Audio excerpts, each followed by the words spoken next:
it is very challenging to lead an accomplished woman. Like, that's the dumbest thing on the face of the earth, for me to be a recovering alcoholic and then go hang out at bars and then all of a sudden go, wow, I wonder why I relapsed. Yeah. That's crazy work. I'm gonna shame manhood because I don't know how to get there. I don't have a whole lot of single friends. Why? Because single friends want to do single stuff. Right. There's a reason why they don't let moms go to boot camp. Because that might have been a little too Kevin Samuels for them. Oh, God. Why is it something that women don't want to admit that they desire toxic leadership? If you don't trust women in the highest space of leadership, what that clearly says is, what do you feel like men are afraid of, or males are afraid of, about enrolling into manhood? The thing that all human beings, and I love, I always bring it back to being human, because I feel like the one experience that black men in particular get cheated out of is being human first. Yep. It saddens me when I think about it, because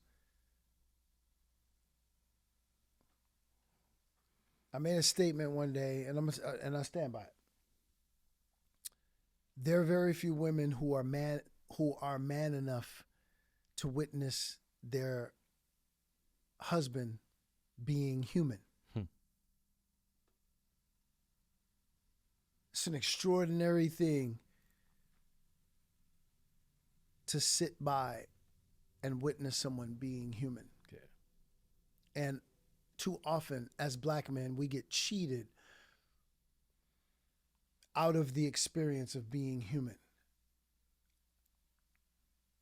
For as much as my wife knows, and my wife is an extraordinary woman. We've been together for 27 years. We've been married for 22 of those years. I love her to life. But there's only so much that my wife can stomach in my experience of being human. Yeah. I have to show up like the Superman that I am most days. Yeah. In order for her to feel covered. And the hard truth of the matter is that most women are not built to see us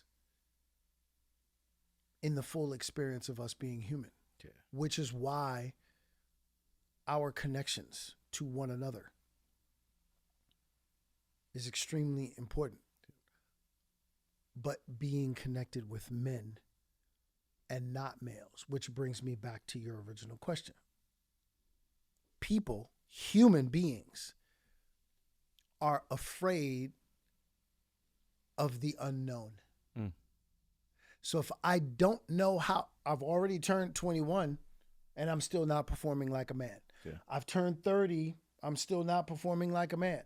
I've turned 35, I'm still being shamed for not performing like a man. I'm going to shame manhood because I don't know how to get there. That's crazy. You understand? That's crazy. Manhood is not an age, it's a destination. Yeah. So if nobody ever gives me information and instruction about how to get there.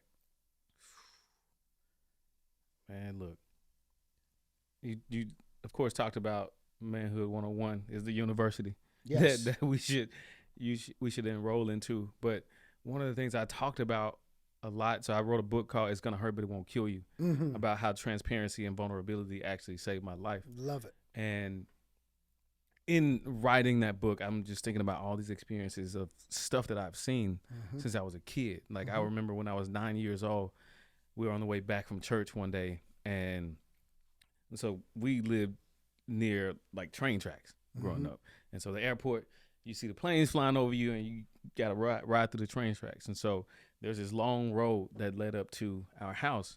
And as my dad is driving this one night, there's a suit that you could see on the side of the road. And he stops because he sees a suit. there was a woman out there. Mm. And I'm in the back seat of his truck looking at this. There's a woman out there, and he's calling her. She's not answering. And he keeps calling. She doesn't answer. And so what he does is he gets in the truck, takes us home, and goes back out. And he takes my mom with him. And we didn't see them until the next morning.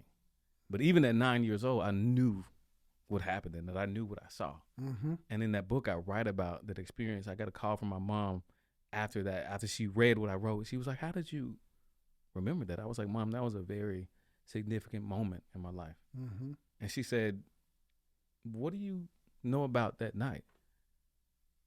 I was like, well, I know I've never asked you or Dad about it. Right. She said that woman was murdered. Mm.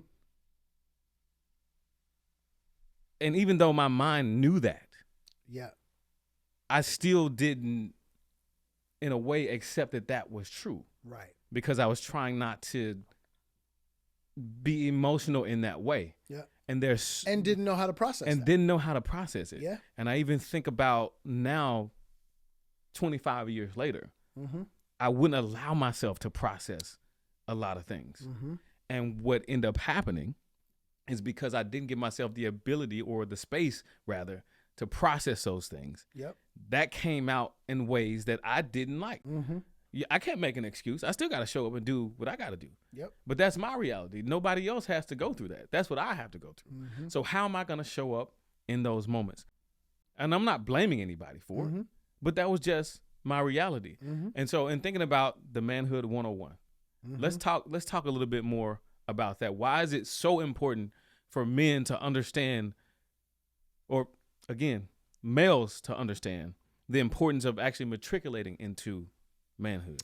Well, I mean, think about it this way. We talked about how important purpose is. Yeah. Right? And that it's the key to your happiness and to your joy. Mm-hmm. If males look to be served and men look to be of service, being of service to your community and your circumference is actually going to be the key to your happiness and to your joy. Yeah. Do you know that it is very well chronicled that the more you focus on yourself, the more likely you are to be miserable? Yeah. Yeah. So if we have established that, and if we have established that being of service to others actually brings us happiness and joy, then it is absolutely imperative for every male to matriculate into manhood, because it's actually the key to his health. Yeah. Because if you really want to be happy and whole, if you want to be healthy and whole, you will be dedicated to living a life of service. Yep. And not focusing on yourself. Your greatest blessings come to you when you are focused on everyone else. That's very true. I I said this earlier today, by the way. I said this earlier today. In conversation, I said this earlier today. When you are of service to other people, yeah, and when you help people get what they want, yeah, you usually get what you want. 100-fold. Yeah. It's such a, it's such a cheat code. Yeah. To life. Yeah. And the reason why it's a cheat code to life is because we were all divinely, in my opinion, we were all divinely created. So if we were all divinely created, wouldn't the divine creator create life to suit others? Yeah. I've often said that the reason for my existence is for me to move the needle for humanity in some profound way. Yeah. Every day. Despite whatever, look, man, I'm a father of 2. I have a wife who presents great challenges as a man who leads his home And I say that with super respect and affection. Yeah. It is very challenging to lead an accomplished woman, but I am the leader of my house nonetheless. Yeah. Right. Yeah. Simply because it's challenging doesn't make it less so. Yeah. Okay. Yeah. So I've got 3 dogs. I have a Frenchie and a golden doodle and a Rottweiler. It takes a great deal of Those are 3 very different dogs. Completely different dogs with completely different personalities and strengths. To lead a household like that and to walk out every day in service, I can't even, I couldn't get you to understand what a challenge my day is every day. I think to wake up. I'm lucky enough to see you each day speak life into people. Oh man, I watch you do it every day. Every day you're speaking life into people. Every day. And you told me also, and this is part of, again, male versus man. There's Brooklyn Dre. Yes. And then there's disciple Dondré. Yes, sir. But you have to make a choice if you're gonna be that disciple or not. That's right. But I get to see you do it every single day. Yeah. Because this is what I want people to understand. Look, okay. There are in the gym, and you're there because we still have eyes.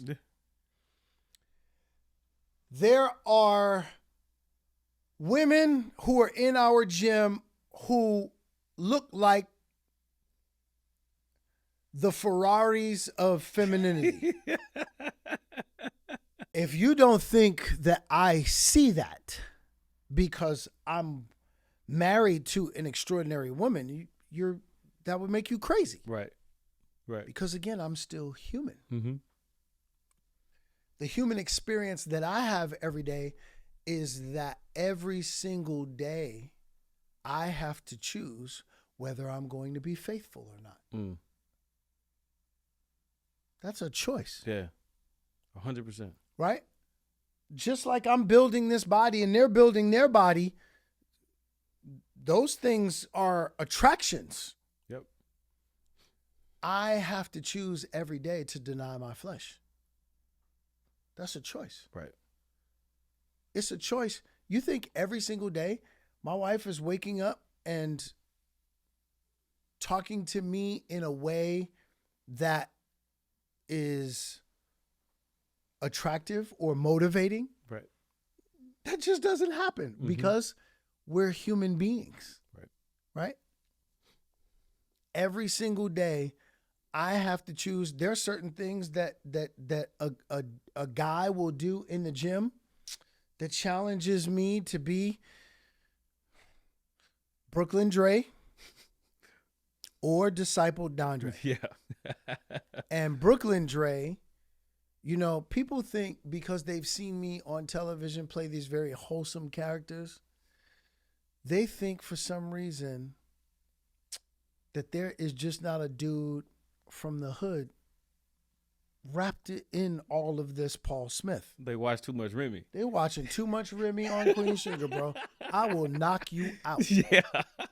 You almost knocked me out. So that's it. So just to give context to what when I lived so I also trained with a 2-time junior welterweight champion by the name of James Buddy McGirt, who is also a Hall of Fame trainer. Yeah. And I trained with him for years. And so when I'm lifting, every once in a while,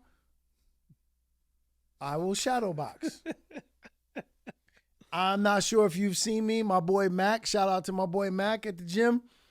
I hit the mitts too. Yep. Because as a healthy and whole man, let's face it, as a man, my job is to provide, and to protect. Yep. And if it ever came to that, I got to make sure that I'm fit to be able to protect my family. Right. And all of those things, I have to do now watch this. I've been asked this. So if you were threatened, who would be representing you in that fight? Would that be Disciple Dondré or would that be Brooklyn Dre? Did you ever watch like wrestling back in the day? 100%. Tag team. Yep. One dude is in the ring, and then you gotta tag. He got to tag in. You gotta get over there. You feel me? Yeah. Disciple Dondré is not gonna make it in this fight. He got to tag in Brooklyn Dre in this fight. Yes, sir. Because Brooklyn Dre is gonna make it. Yeah. Because I was the dude who was the light-skinned dude with curly hair at that time, being shamed for being, oh, you think you cute. No, man. If you got a beef with anybody, you got beef with my mother and my father. I have nothing to do with this. Right. So I would get into fights simply for that. That's crazy. Like, it's crazy. That's crazy. So I was literally being dragged into fights on a daily basis. Yeah. So I got good at fighting because I got a lot of practice. It's hilarious to hear you say that because most of the time, if I was drugging the fights, it was because of my brothers. Like I remember when we were kids one day, my little brother comes home. He said somebody was trying to take his bike. Yep. And so my little brother and I, we got that same bike, rode around the corner. Yep. I said, hey, you remember this bike? Yep. My little brother just came around here a few minutes ago, so don't tell me you don't remember it. Yep. Hopped off the bike. We got it in. Went back home. Yep. Yep. So just like thinking on that note, though, there's a lot of these areas I think about, like personally for myself as I grow and as I change, as things happen. There's these parts of myself that I know, like kind of getting back to what you were talking about earlier, where I have to make a choice about what I'm going to do. Mm-hmm. And a lot of times those choices are hard. Yes. So I would tell people the best way for me to avoid temptation is never to be in the situation in the first place. Mm-hmm. Because if I find myself in that situation, there might be something that draws something completely different out of me. Absolutely. And I can't allow myself to go to that place. Absolutely. So watch this. It's interesting that you would bring up that type of example. So think of it like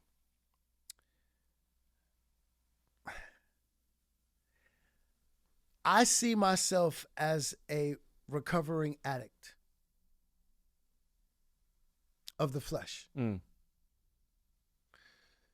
Before I was a married man, I was a hunter. And I was hunting everywhere. Yeah. Right? Yeah. The hunter in me hasn't died. I just do an extraordinary job of enforcing my boundaries that I hunt within. Yeah. Yeah. The boundary fence is my home. That's where I hunt. And that's my wife. Right.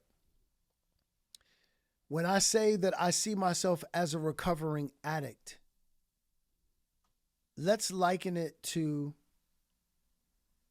an alcoholic, right? Yep. While you are strong enough to deny yourself in taking a drink, would it be strategic to go hang out at bars? Right. That wouldn't be smart, would it? Because every single day, I'm tempting my flesh every single day. For the sake of what? Right. For the sake of proving I'm strong enough to deny it? I'm too smart for that. Mm-hmm. I'd like to put myself in a position where it's built in for me to succeed.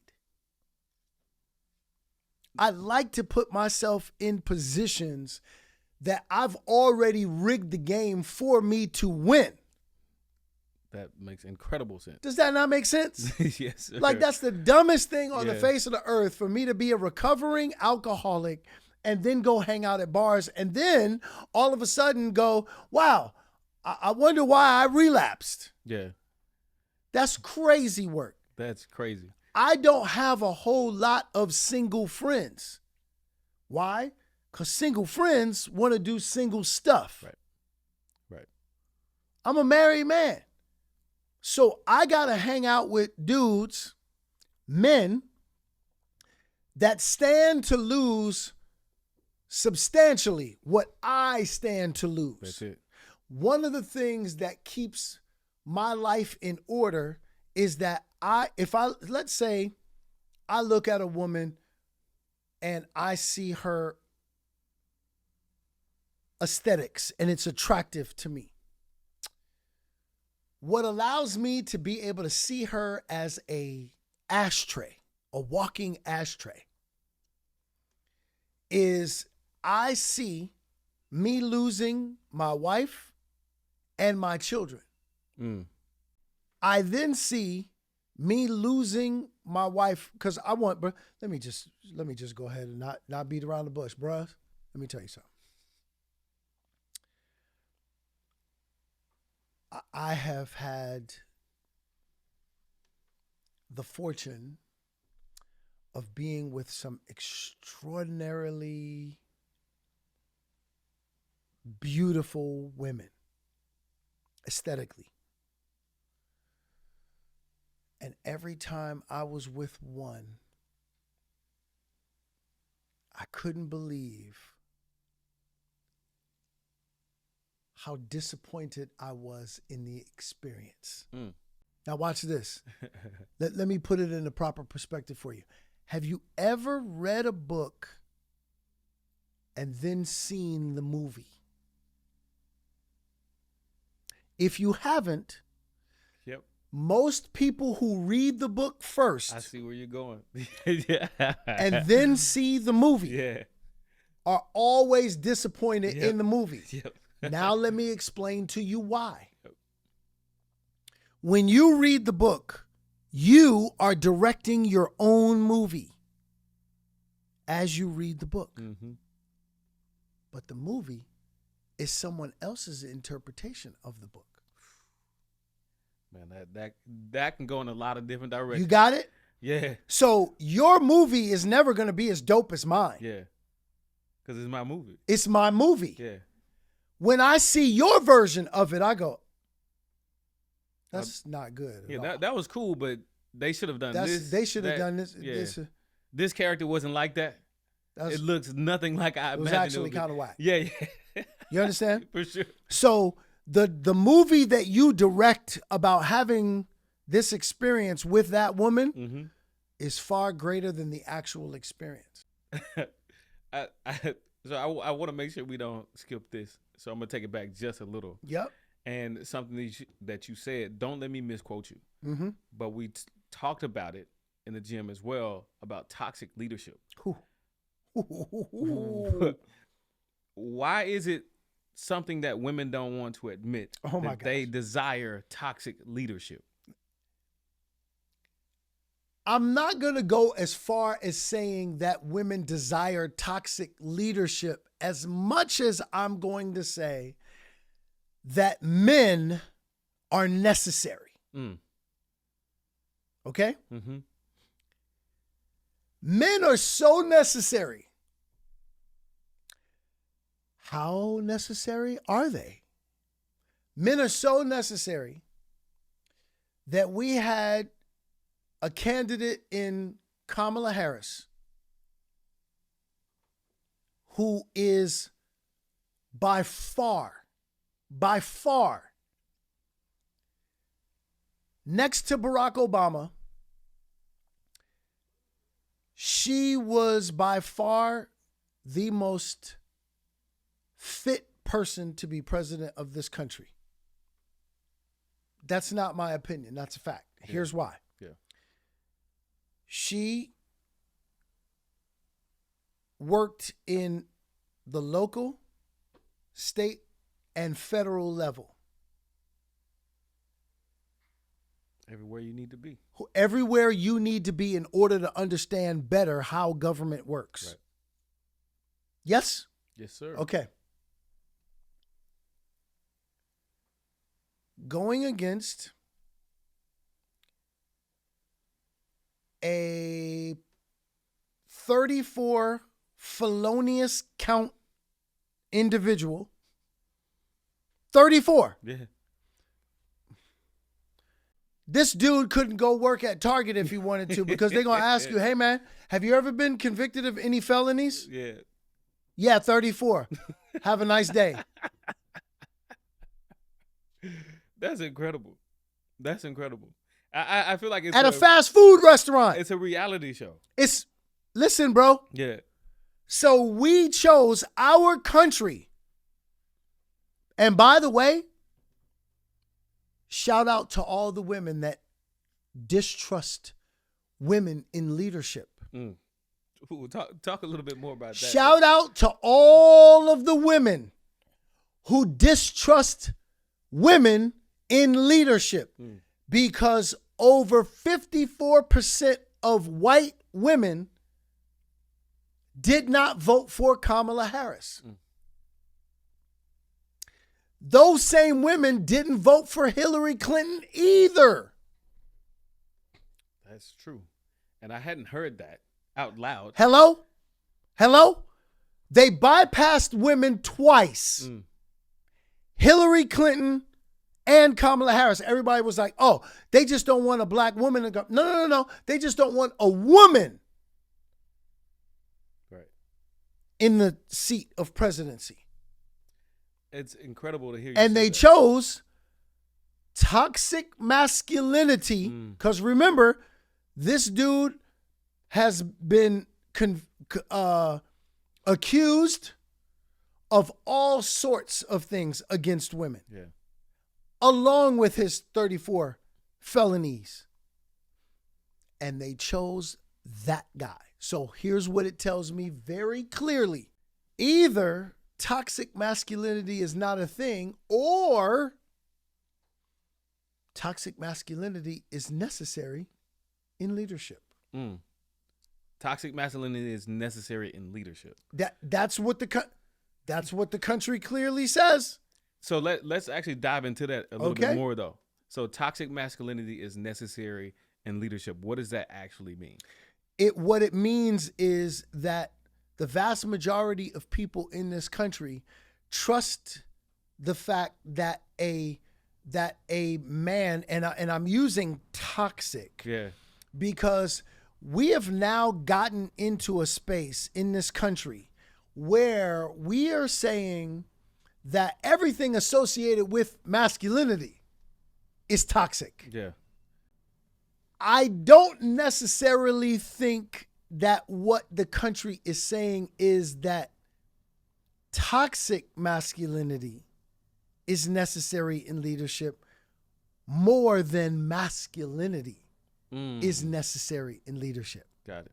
Because masculinity stands for something. Watch this. I heard brothers say, they were interviewing a bunch of brothers and said, why don't you want to vote for Kamala Harris? And they said, because she don't stand on nothing. Trump stand on something. I heard exactly what you're talking about. You understand what I'm saying? Yeah, he stand on something. Yeah. Now watch this. Yeah, he does.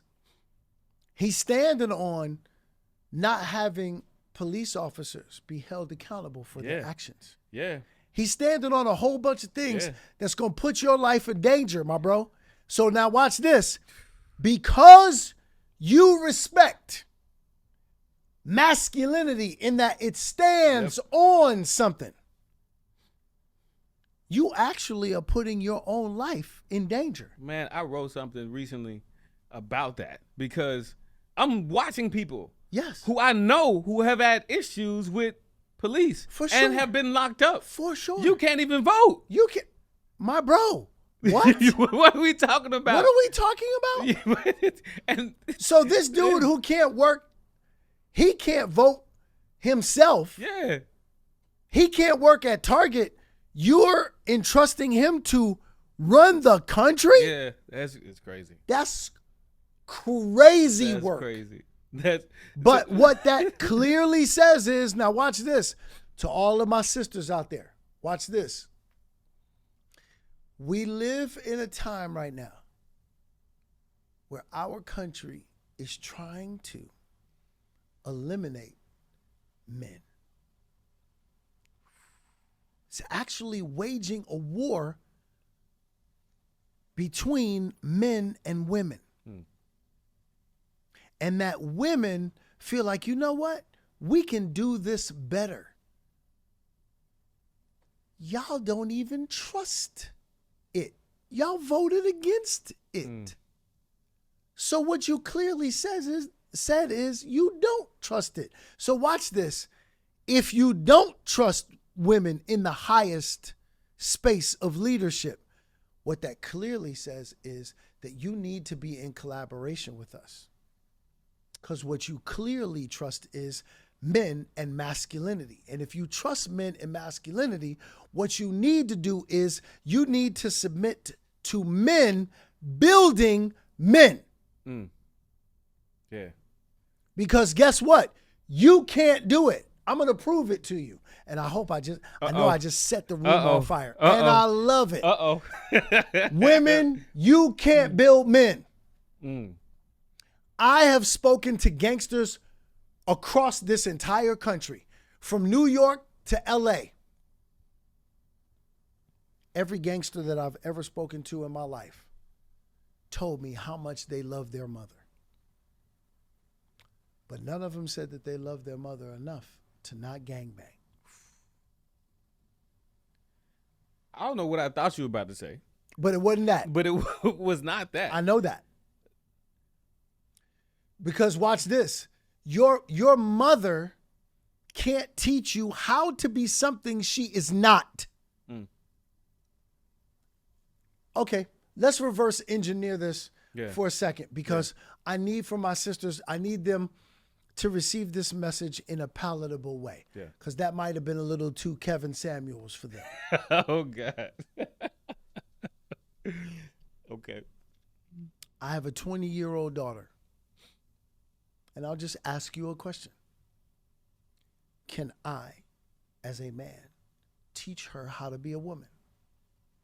You could just see the necks rolling. Yeah. You could hear you could see the eyes roll. You could see all of the, now you know teeth suck, all of that. Because they already know. And it's true. I can't. That's my wife's job. Yeah. Okay, so here we go. See, I just kind of duped you into this.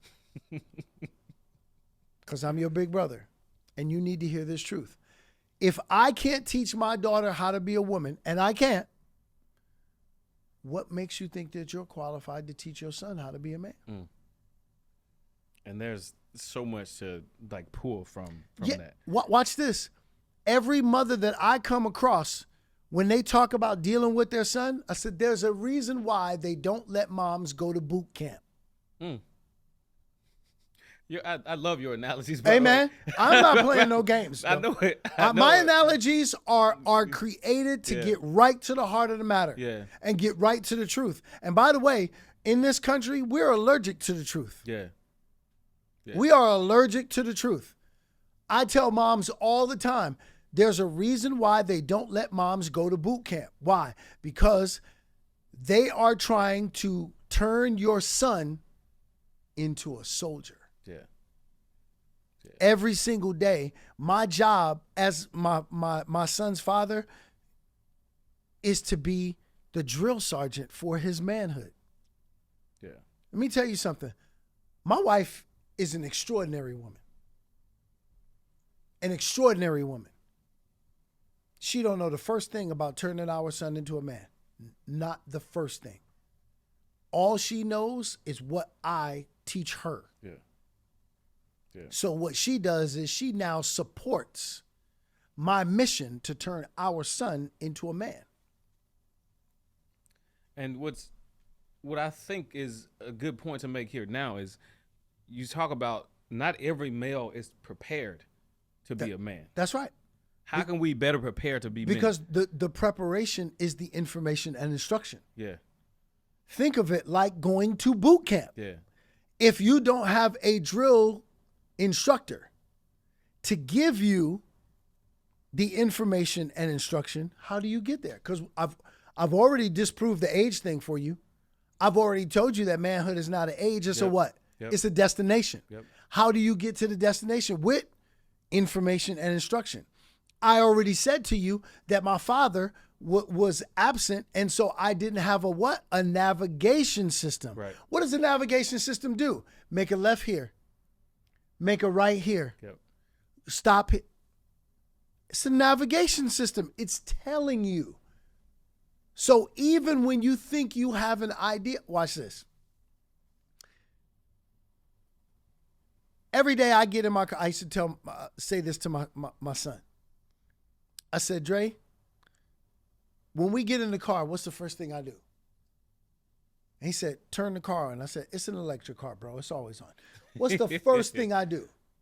And he thought about it. And he said, turn on the navigation system. I said, that's right. I turn on Waze. Yeah. Why? He said, so you know where you're going. I said, mm-mm. I usually already know where I'm going. Exactly. But we live in LA. But when I turn on Waze, yeah, Waze knows what I don't know. Yep. Waze knows where the red light cameras are. Waze knows where the police are. Yep. Waze knows where the potholes are. Waze knows where the traffic is. Every time I don't listen to Waze, I'm stuck in 20 minutes of traffic. At least 20. Get off here. What? Why would I get off here? Ain't no traffic. Then you look over and you see it. And as soon as you go past the exit, and then you're sitting there and you're like, glad I avoided that one. Why didn't I just submit to this information and instruction? Mm-hmm. And I tell my son, I am your Waze. Mm. I know what you don't know. Yeah. Every time you don't listen to me, you're going to get stuck in 20 minutes of your life's traffic.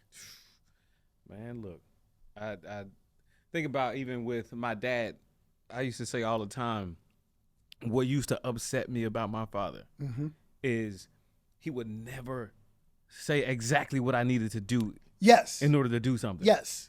There was a time I'm 17 years old, got my first car, and my brakes need to be changed. Yep.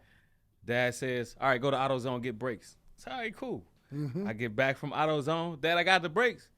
He said, go change them. Okay. I never changed brakes before in my life. Right. So I go out there and I'm looking for the crutch now. Right. Because if I have that crutch, then I can mess up a little bit and then be like, Dad, I need you to fix it. But the lesson he was teaching me was that you get out there, you figure it out. And you'll be more proud of yourself for figuring it out than you will if I tell you everything that you need to do right now. Absolutely. And look, this is about, and look, at the same time, I mean, Dad could have thrown you a bone. He could have showed you how to do it like the first time, was sometimes we kind of throw our kids in life's pool and say, don't drown. That's right. Which is tough. Yeah. So sometimes what I try to do is to avoid doing that rather than show him how to swim and then go, all right, now go get in the pool. But just for clarity, yes, I've seen my dad change brakes several times. Well, there you go. Yeah. So he's like, look, you've seen this. Yeah. Now do it. Yeah. Right. So what he's teaching you is how to process. Because at the end of the day, if I keep giving you the answers to the questions, you won't possibly be able to pass the test. Yeah. Because you won't learn how to mentally process that and get to those answers that you actually already have within yourself. But because if I give you the answers, I'm teaching you how to be lazy. Yep. Right? Yep. We talked about before we got on camera. My son had sent me a message today about, a predicament that he was having, at the house. And I said, hey, look, man, trust yourself. Like, try something before you send me a message about what to do. Process it. Ask yourself, what would my dad tell me to do in this instance? Try a few things, fail a couple of times, but your try can't be a text message to me about what to do. You understand what I'm saying? Yes, sir. Because in that, you're not learning anything. You're not learning how to process, right? Yeah. And a part of the process also will lead you to purpose. Yeah. So see how we come, it's cyclical. That's it. It comes back around. It comes back. So thinking about that purpose, yeah, where you are right now and your purpose in this moment as you share with men how to matriculate into manhood, what do you feel like is something that men need to hear or women need to hear that they refuse to listen to? Oh, well, listen. Now, besides all the stuff that we've given them so far? Besides all the stuff so far. Our women need, one of the reasons why I wrote Male versus Man was not just for our brothers. And when I say brothers, I'm not talking about color. I'm talking about consciousness. Yeah. Right? Because I have brothers who happen to be white. I have brothers who happen to be Latino. I have brothers who happen to be Asian. Brothers, for me, is about, and I've told my kids this all the time. We don't choose friends because of color. We choose friends because of consciousness. I wrote Male versus Man not just for our brothers, but also for our sisters, because if you are a woman looking to have a man in your life, how do you know what you're looking for? Yeah. You got to know that, because males, if we don't do anything and we just sat next to each other, males look just like men. Yeah. Yeah. They got facial hair, they got pecs, right? They got the accoutrements of success and all of that. So yeah, they look just like men. So if they look like men, if they're wearing the uniform of a man, how do you know you're actually dealing with one? Yeah. Right? So the book was to get them to understand, oh, males look to be served while men look to be of service. Ah, okay. Now I understand, right? And far too many of our women get wrapped up in males because they're making the most noise. Yeah. Because they have the shinier stuff. Yep. And watch this. I'm going to say something else that's going to set the room on fire. Mm-hmm. Too many of our sisters are looking for that because too many of our sisters have been taught by their mother to shop for that. So too many of our sisters are actually looking for sponsors and not spouses. Which is actually like being a prostitute. Oh man, you said it was gonna be like set the room on fire. Yeah. Because this is the stuff that we got to get to. Yeah. You got to ask yourself, my sister, am I looking for a sponsor or am I looking for a spouse? Now watch this.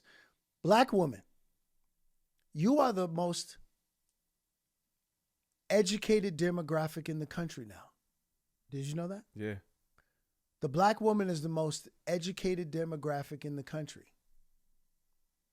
Okay. I recently saw an interview with Keke Palmer talking to Shannon Sharp. I saw that. And I thought it was the most profound thing I've heard a black woman say in, I don't know, maybe years. She said, yeah, I'm willing to go 50-50.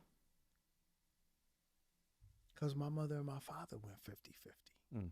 Go ahead, Keke Palmer. Go ahead, Keke Palmer. Because watch this.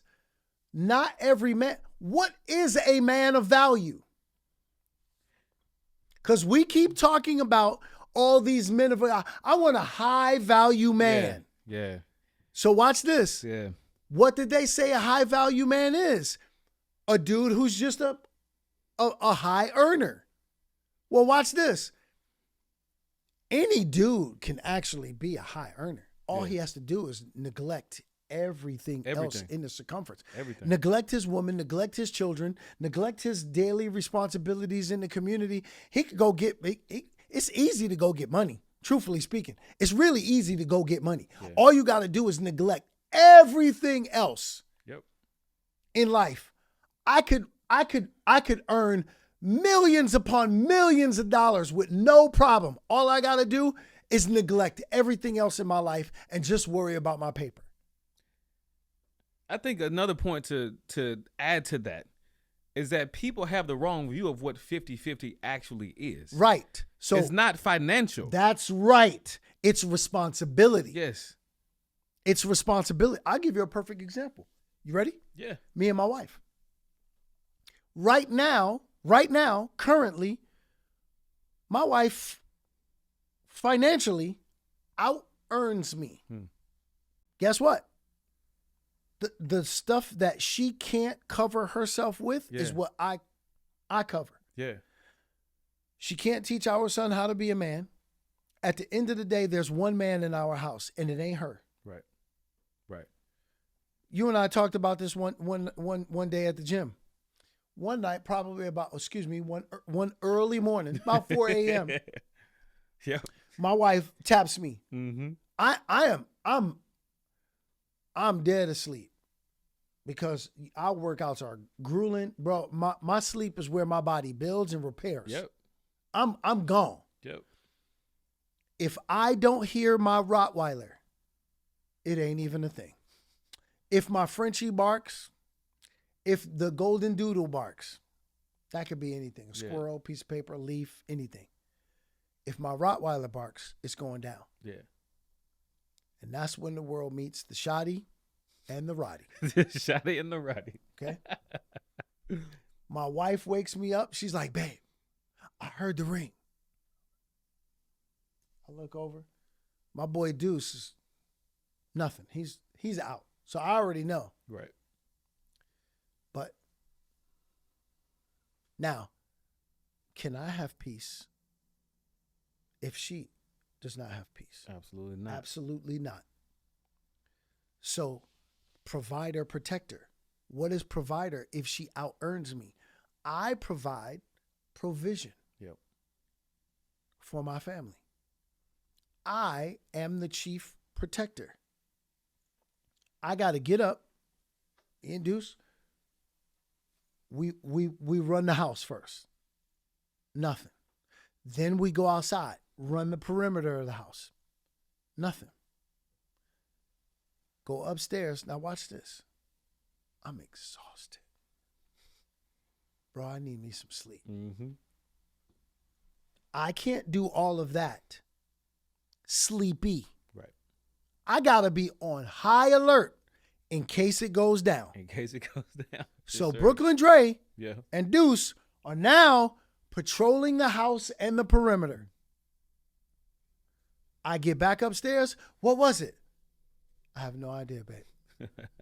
All I know is the house is safe. Yep. Yep.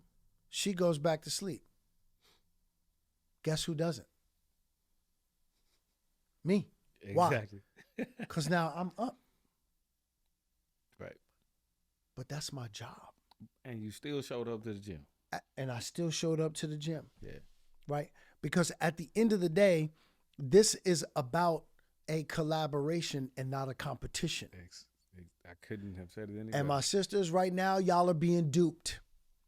Y'all are being duped into competition. I'm a part of the demographic that's the most educated in this country. I don't need no man. Yes, you do. Yeah. Because whether you need him in your house or not, I'm not even going to debate that. But at the end of the day, this election proved that you need men. And if you got a son, you still need to collaborate with a man if his father is not a part of his life. Because at some point, you are going to need a man to help you raise this son. Because he has to give him direction that you can't. Yeah. So at the end of the day, this is a collaboration. This is a collaboration. Right. And we're being duped out of that, which is why our community is in the condition that it's in. Boy. See, look, if I could obviously talk to you forever, but I also want to be respectful of your time. Part 2. Part 2 gonna have to happen. Part 2. It's necessary. Part 2. But before I got different sweaters. before that though, let's do this. What's one uncomfortable truth about manhood that you wish you would have known before you got to where you are? Oh man. That's a good question. Wow.